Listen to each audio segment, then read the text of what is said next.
Om Vasudeva Sutam Devam Kamsa Chanuramardanam Devaki Paramanandam Krishnam Bande Jagad Gurum. Om Shanti Shanti Shanti. I salute the Lord Krishna, the son of Vasudeva, and the destroyer of the demons, Kamsa and Chanura, the dear darling of Mother Devaki, and the teacher of the world. I salute Sri Krishna, the Bhagavan, again and again. Om peace, peace, peace be unto us all. So we were reading the Bhagavatam, and we are in the book number 2. And Lord's glories, we read that He can be found everywhere. He is present in everything. His Vedantic idea, in a devotional way, it only speaks differently. That Brahman is everywhere, as Vedanta says. We see Brahman, but we don't recognize. But I am seeing the all Brahman, only with the name and form. That's why Vedanta says, don't seek God, see God. I am seeing God, but don't understand that.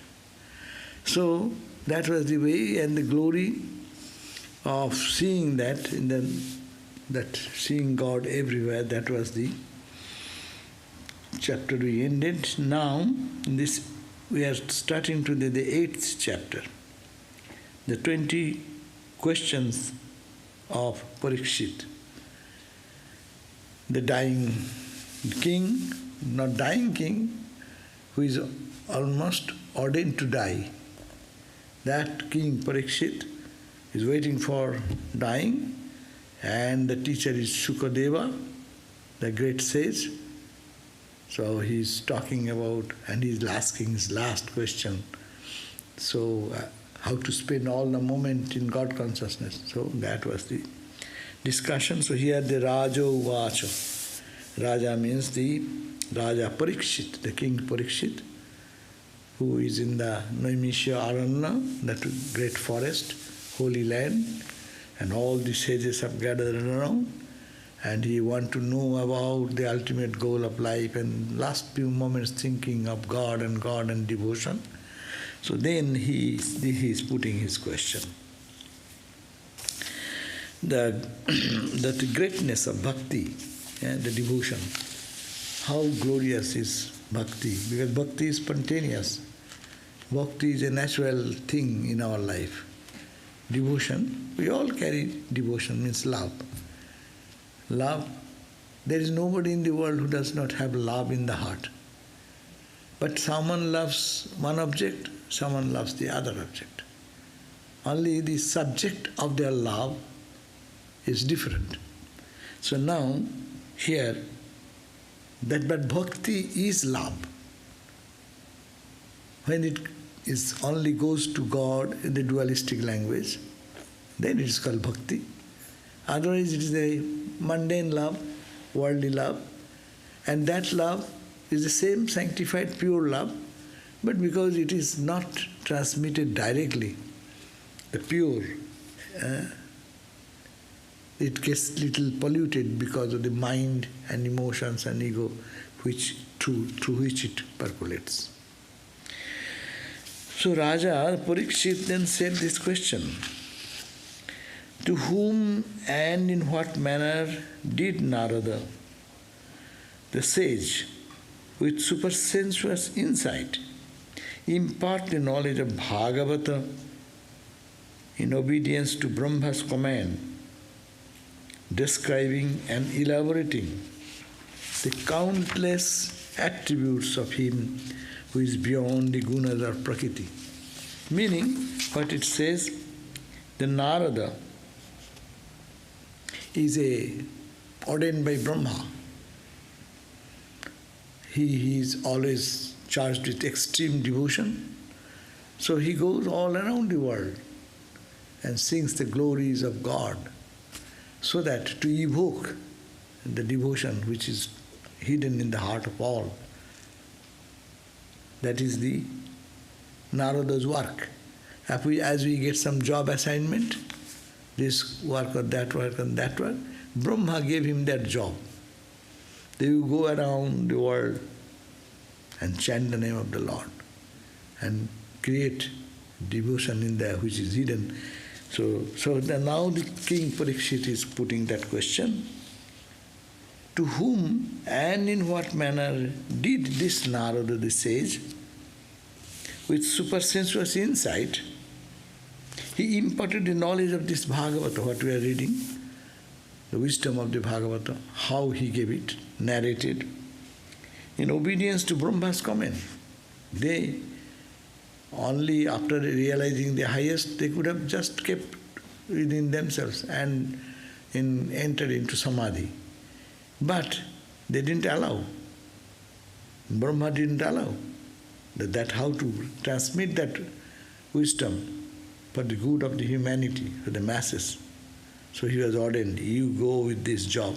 Your job is to preach the message of the Bhagavata to the masses. So it says, in the obedience of Brahma's command. And what that obedience, what the command is, describing and elaborating the countless attributes of Him. God is beyond all duality.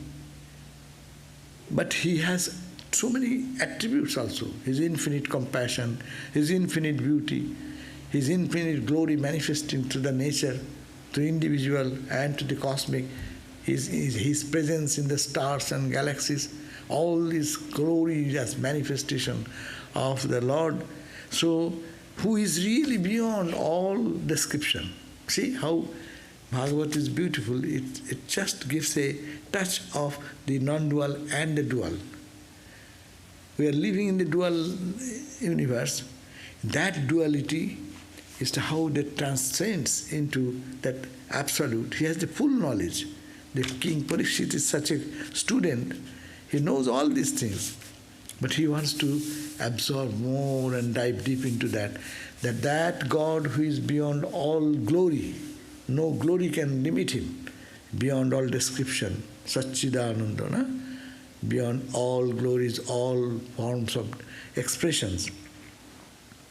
So, etad veditum ichchami. So I want to know this. O you, the greatest among the knowers of truth. That means he is talking with humility. The king is humbled before the Narada, the Sukadeva, and saying that, O you, the greatest among the knowers of truth, I am an aspirant of knowledge of truth. O great one, tell me about the doings of Hari, of wonderful prowess. Gauri, God who has descended in the form of Krishna, he has infinite power and prowess and strength. About his words, sanctifying sage, Shaga, so that I may have my mind absorbed in Krishna, the soul of all beings. So that you tell me something to inspire me, so that totally my mind gets absorbed into Hari, the Narayana, the Lord Himself, whose words, if you hear, it sanctifies your heart. That is the beauty of Bhakti school. Bhakti school thing, that's whenever you kirtanam, their style is, you take the name of the Lord, you sing and dance in the name of the Lord, and think about the glorious acts of his life when he was alive, how he acted, how he lived, how he played with his childhood till death, all the Leela. It's called the divine sport. Think about that. It's very easy. You need not have to go to the very deep philosophical ratiocinations and discrimination and all this. It is those who can do. But ordinary masses, thousands and millions of people, they don't go for higher philosophy, but they are devotion. So how they can, listening to these words, if you say, people get purified in their heart. So that I may have my mind gradually withdrawn from other things more and get absorbed in Krishna, the soul of all beings. Here you see, Vedanta is always at the background. Krishna, they could have said this much. Krishna, the soul of all beings. That is the beauty of bhakti and jnana. Absolutely detached from all other objects and concentrated on Him and Him alone. May I pass away in that state of mind. So this is my last days, few days I am in the world. So that thinking of Him, listening to His glories, I will be able to give up this body. And my mind will be not thinking of anything of the external world of name and form, but it is only in the divine form of, O Lord Hari Krishna. Fourth verse. Soon does the Lord enter into the heart of one who hears and studies about His doings and excellences with a heart full of faith and devotion. As if that's the quickest way of spiritualizing yourself. You feel attracted, your fondness grows. If you can do that, that thinking of Him, your mind gets absorbed and full of love, and you get absorbed and absorbed. Automatically, you are not to renounce. Vedanta says, not this, not this, not this. It's very difficult how to give up. But fall in love with God. You automatically will be giving up. That's the beauty of bhakti. It's a positive approach and negative approach. And one approach is not this, it is non-eternal, it is non-existential, it is not ultimate truth, so I give up. And analyze, God is not this, not this, not this. But the second point in the Vedanta also says, Chidananda Rupa Shivoham Shivoham. I am that consciousness and bliss. But this is not, this is not, this is not. But here Bhakti says, I want to see God. And I don't want to get attracted to this name and form and the external beauties of it. I want to see the Lord who is in my heart and who sported in a human birth and was like a human being. He was born and cried and wept and played and smiled and all these human emotions. When thinking of Him continuously, the heart will be purified and sanctified and totally absorbed in God. World will drop off automatically. And with that absorption, when one opens the eyes, he sees God everywhere. Nothing but, end result is the same. But this bhakti path, Bhagavad Bhakti, it is called Vedantic Bhakti. Two types of bhakti. One bhakti is only not knowing the glory of God, just becoming focal and fanatic. But universal love with the utmost focus on God is the real Vedanta Bhakti. So soon does the Lord, if you think of God this way, day and night, the Lord, God, soon enters in the heart of one who hears and then studies about the doings of God and excellence with a heart full of faith and devotion.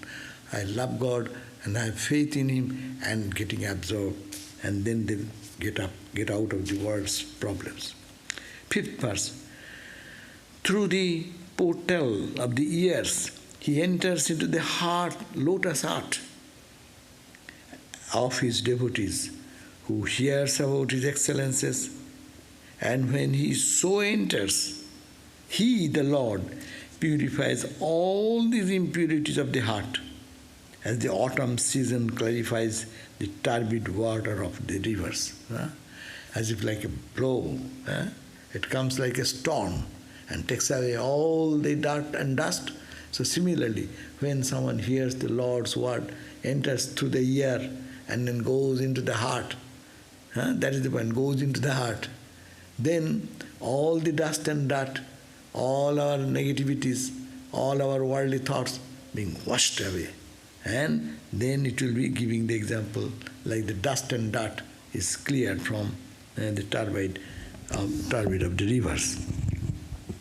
A man who has thus been cleansed of all his sinful tendencies and found rest at the feet of the Lord Krishna is like a traveler returned home after a perilous and trying journey. He will never more leave that home, the feet of Krishna. As if this person is like a tired pilgrim who went into the journey of the world, as we are all. We have come down from our divine self and we have been in the life's journey. And Hindus believe not only this human birth after birth, going through accepting different bodies, and as a weary, tired soul, taking ultimately refuge in the Lord, gets perfect peace here, never to go back into this dirty world again. So that a man who thus has cleansed of all the sinful tendencies, that means the mental tendencies, all the negativities, the thoughts, negatives, and found rest at the feet of Krishna. He is like a traveler who is returned home after a perilous and trying journey. He will never more leave the home which is the feet of the Lord Krishna. Beautiful. That's why it is beautiful words are. The Sanskrit is wonderful, but it gives a depth of it that we have no time to read and enter. Beautiful, Pravishta karna randhrena snanang bhavo saroruham dhunoti shamalam Krishna salilatsa jatha sarata. As the scum of the on the scum on the waters, in a river, pond and pool, you can find some scum. You cannot see the water, but when the blast of wind blows, the scum is driven away. Similarly, the Lord's words and His glories, when I hear from Narada, that will purify the heart of all and also of me. That is the king, Parikshit, asked this. Now Parikshit's question. 20 questions Parikshit has put. How many questions come in the mind of a pure soul? No? Parikshit questions for elucidation. 7th verse says, the Atman is spirit, non-material. How does it then come to have a body that is material? Is there any cause for this, or is it purely accidental? First question. God is transcendental, no? Absolute. It is full of bliss and joy.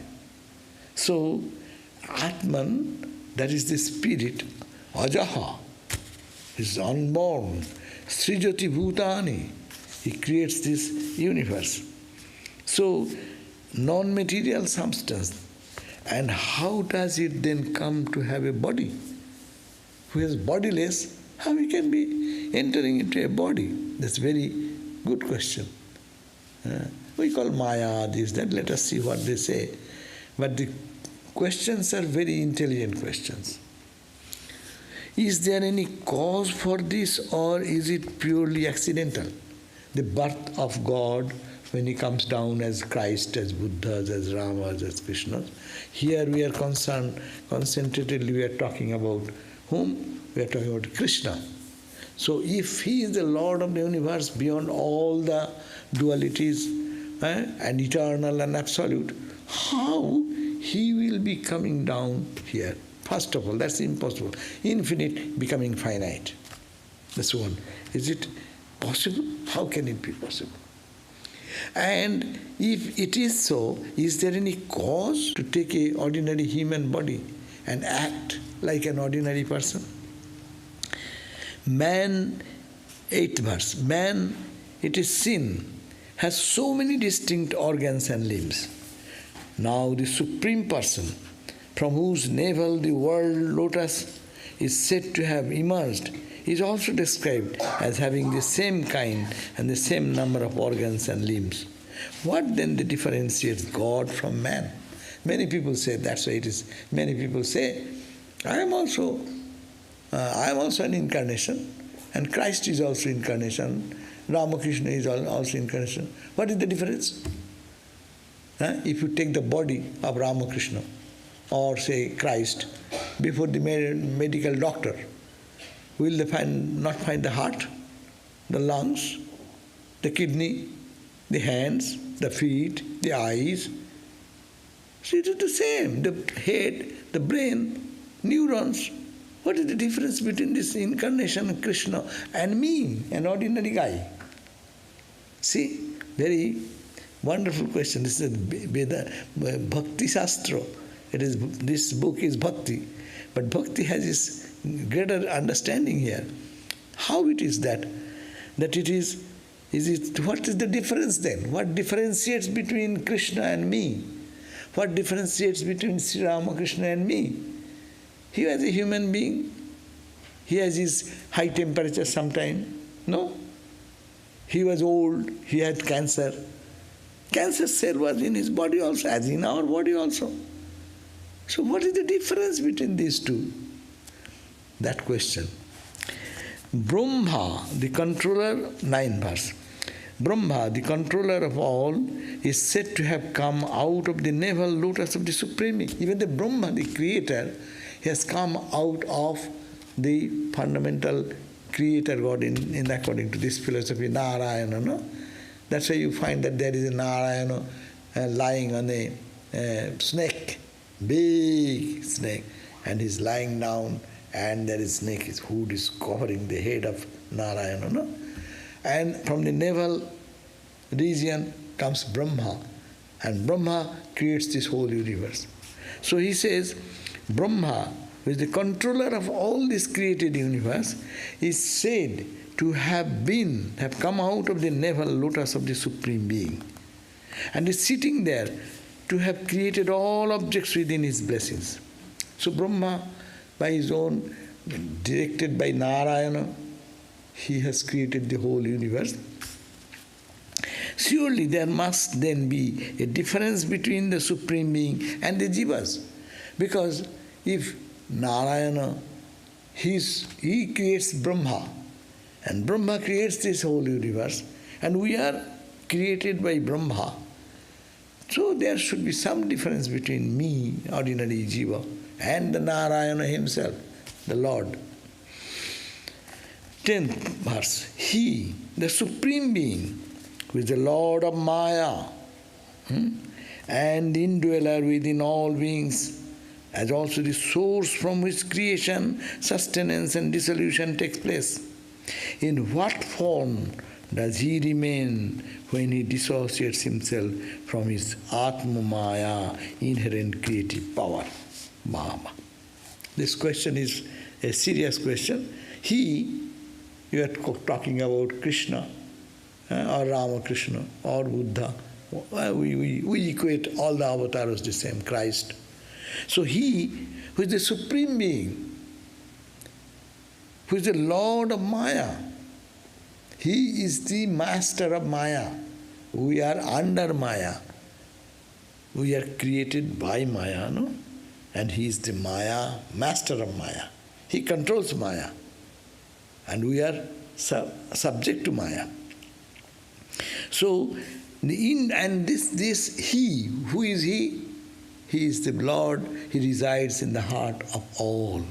Not only human, all this living and non-living. That consciousness is here under the table. The consciousness is here also.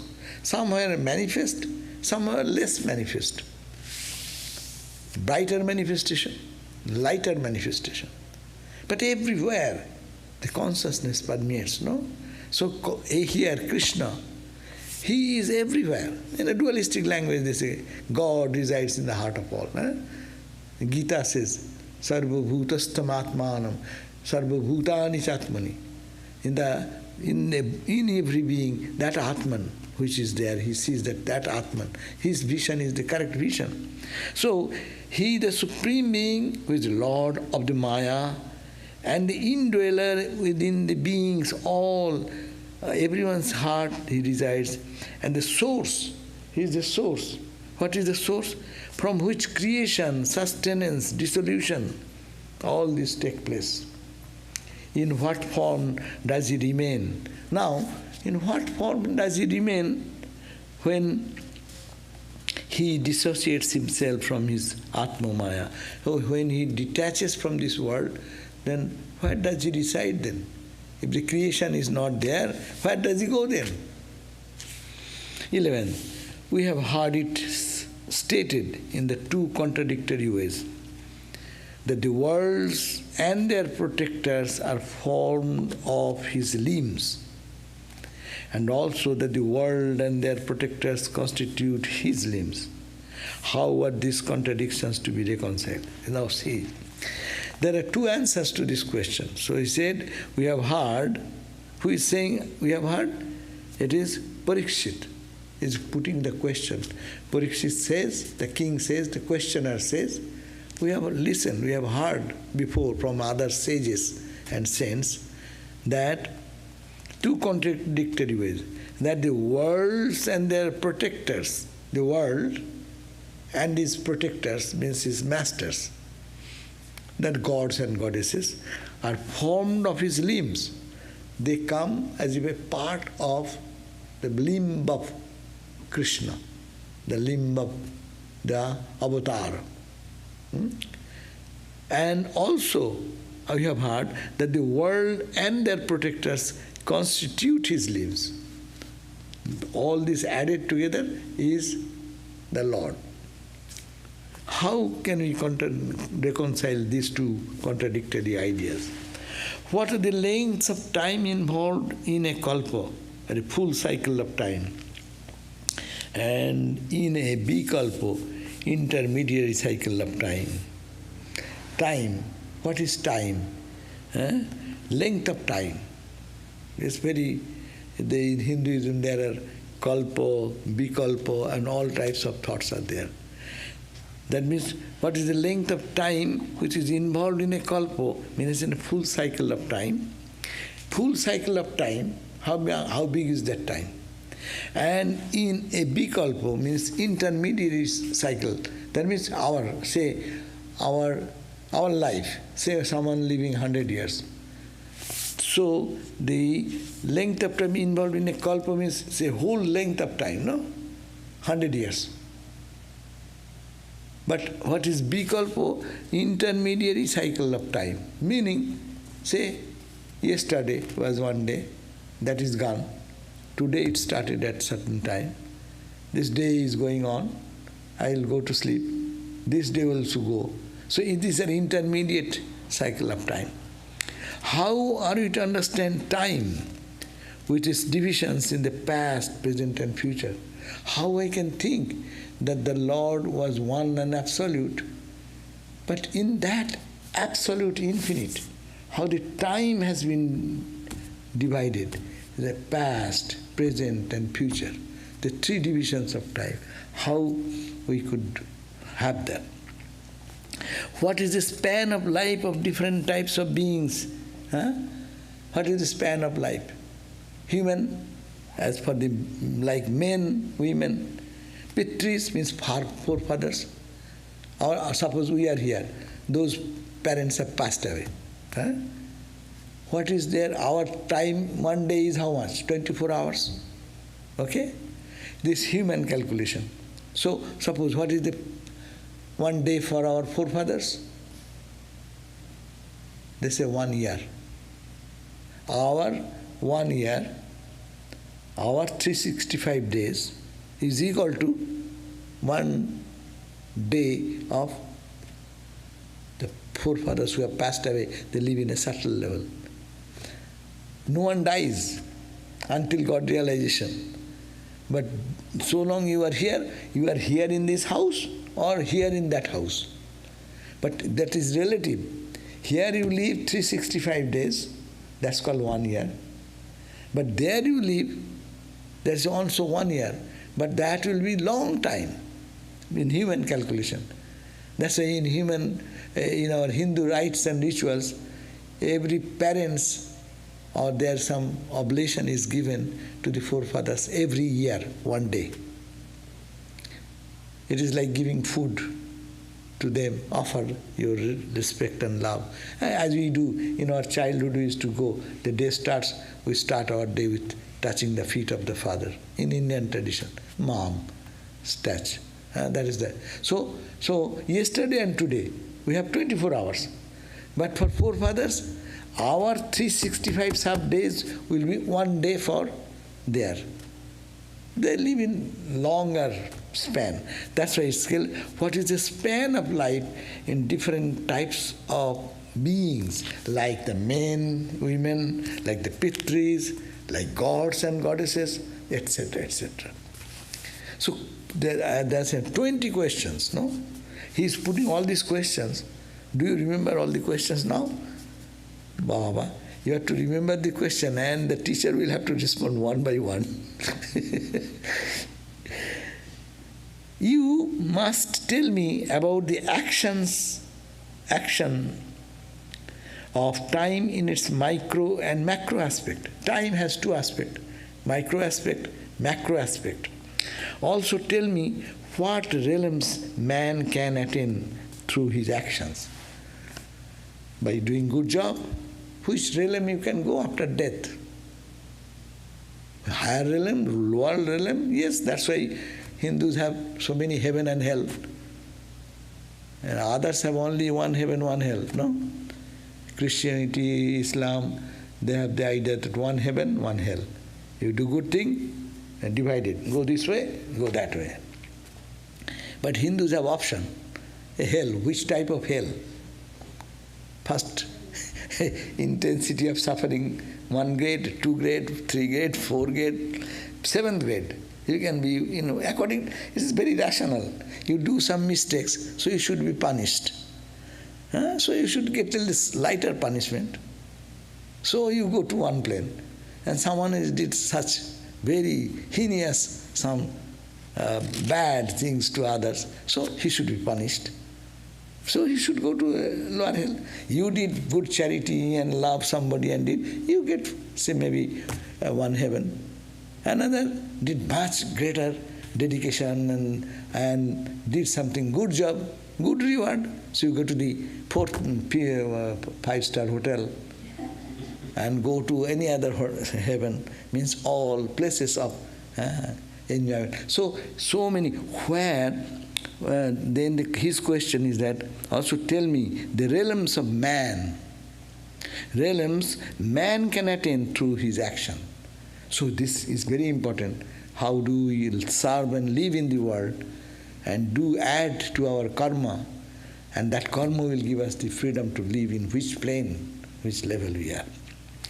For the jivas that are desirous of getting various embodiments as devas and others, all of them which are formed of the gunas of Prakriti, tell me what combinations of karma lead to that kind of birth. Suppose someone is, what type of karma one should perform to be born like a god? Devas, different, and gods also have different levels of purity. So, what type of karma will lead one to that type of higher life? Tell me also about the origin of the world. How this, what world this created, this entire world is created. Like Bhu, the earth, this plane, Bhuloka, this earth you see, the planet on which you walk, we eat, we sleep, we are born, we are dead. So where did it come from?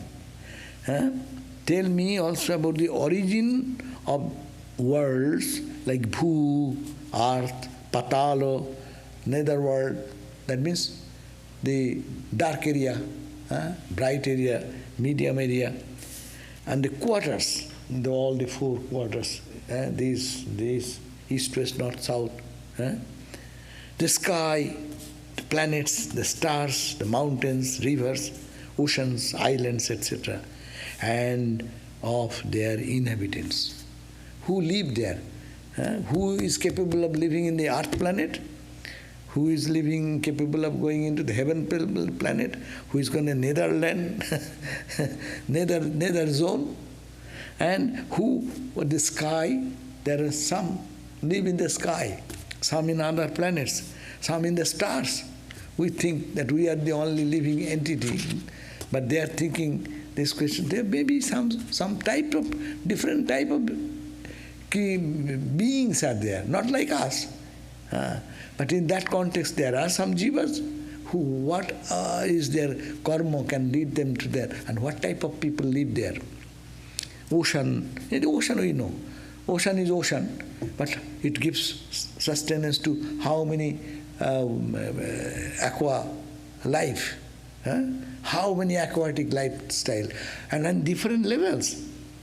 Who is living in the bottom of the ocean, that type of fish and aquatic animal, they are different from that of the another level. But tell me, who took birth there?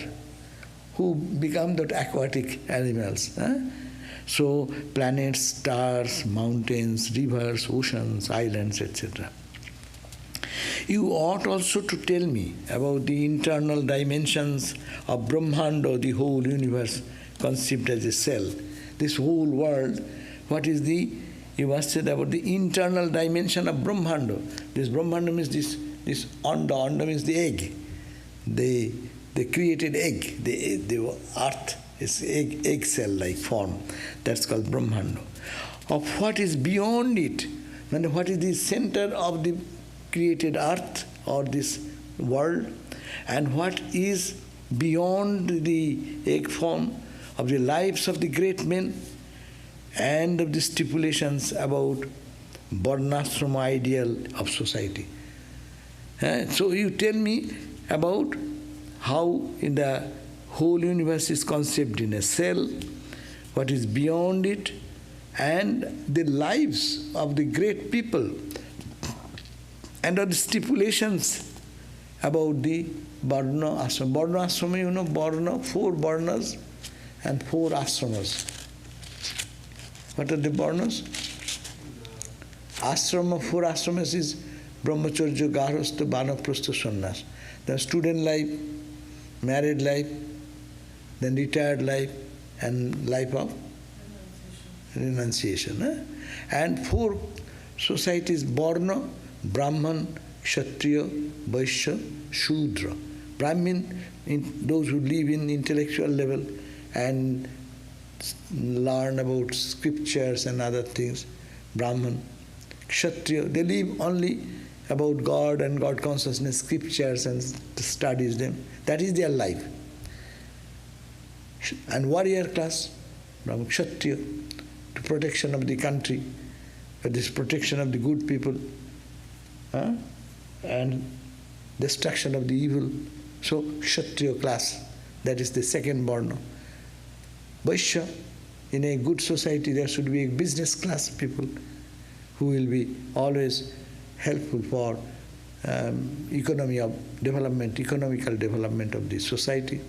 And there should be some group of people, Shudra, working, handyman. You may have all intellectuals or warriors, and the roof is leaking, there is nobody to prepare or clean, stop the rain. So you cannot survive. So this is the holistic life was satisfied in the earlier time, and the division. And then make experts. A handyman, his father, I saw, we have one handyman friend of ours here.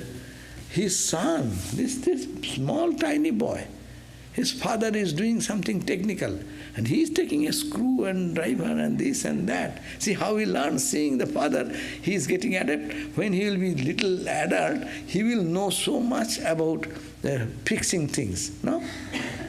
And suppose someone's father is a professor, teacher, mom is a teacher. So the child is seeing the mom, dad is reading book, mom is intellectual level, no?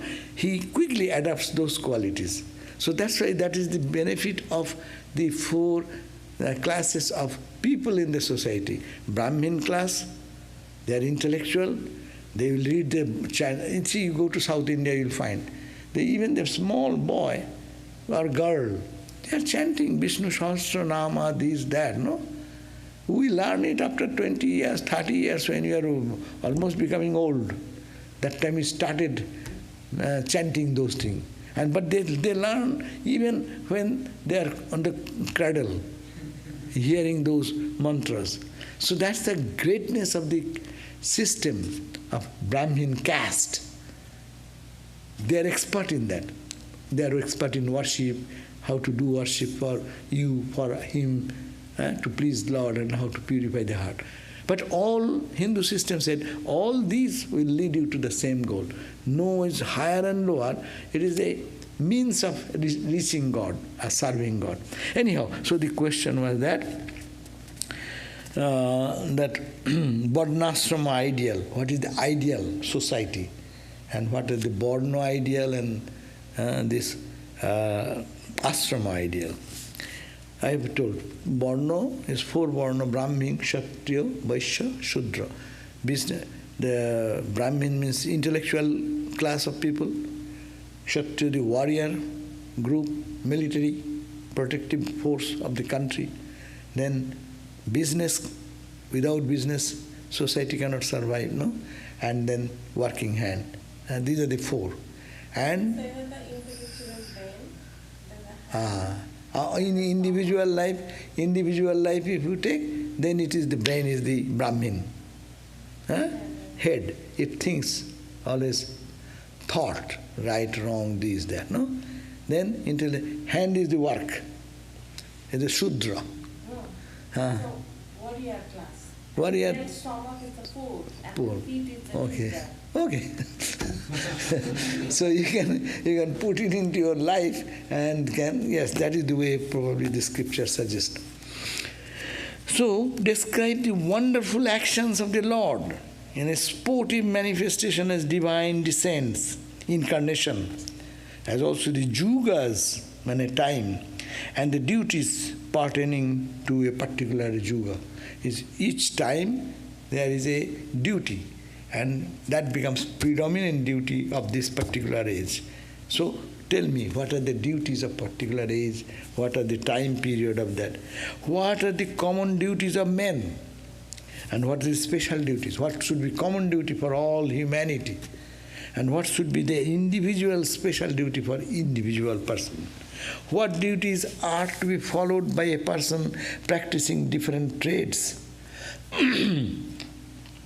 By rajarsis and by persons facing emergencies. That means what type of practice, what type of duty are to be followed by a person who is practicing different trades, many business. And also by rajarsis, that means those who are king, at the same time they are knower of truth, rishi. Their duty should be something, no? Because they are king, kingly duty is also there. Though they have realized the soul. Now, what is the name? Janaka. Janaka was the king at the realized soul, Rishi. Rishi and Raja. Raja means the king and the Rishi means the sage.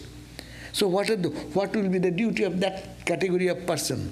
What will be the duty of a trade business who is doing trade?